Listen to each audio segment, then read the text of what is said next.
The reason we only stock D'Addario strings is because D'Addario strings are perfect. When people come in here, they think that we get them for free or something like that, but we don't. We have no other reason except for dependability and tone. So, Sol, what are, if you could, give our audience like a couple riffs from albums that you came up with that they probably heard. Oh, okay. Yeah. Okay, so Not to put you on the spot. this would be one, and then people send me cover videos of this one all the time. The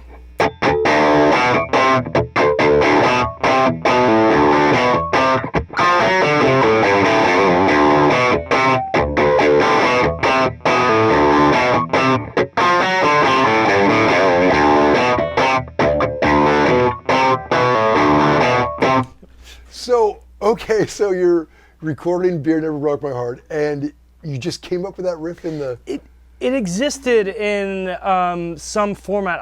I think Randy Montana wrote that song, and he had he had a riff that was that or similar to that. And I remember it was just an acoustic work tape. I remember that much. And he writes a lot of stuff like that is riff based. He's awesome. He's a badass writer.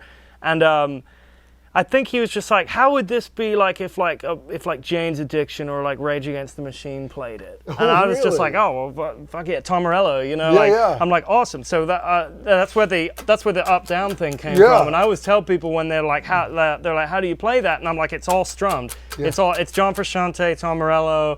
Everything it's a strum.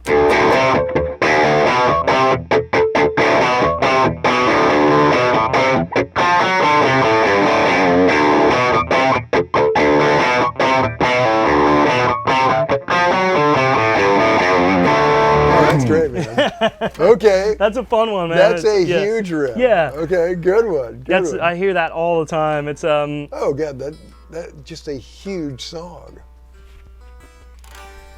Okay, cool. Any other riffs come to mind? Yeah, that one, that Sam Hunt, Hard to Forget, was an original. I can't remember what key it was in. I think it was A. It had like, I'm trying to remember what the bend part was, but it was like, it was something that I came up with, and it was used for like, it became like the hook for the, Isn't that funny that you can come up with something under the gun in the studio in one afternoon and you hear it for the rest of your life? Yeah. We all hear it. I mean, it becomes part of like, part of our whole, I'll hear world. stuff in like grocery stores, and I'm just like, oh, that was me. Or like, or that was Rob, or that was Tom, or like someone I was on the session with, and I can I can remember back. I'm like, oh, I remember when that was like in its inception. I remember the moment where someone's like, hey, how about this? And you're just like, that's created a legacy right there. It's like, oh, that's so cool, man.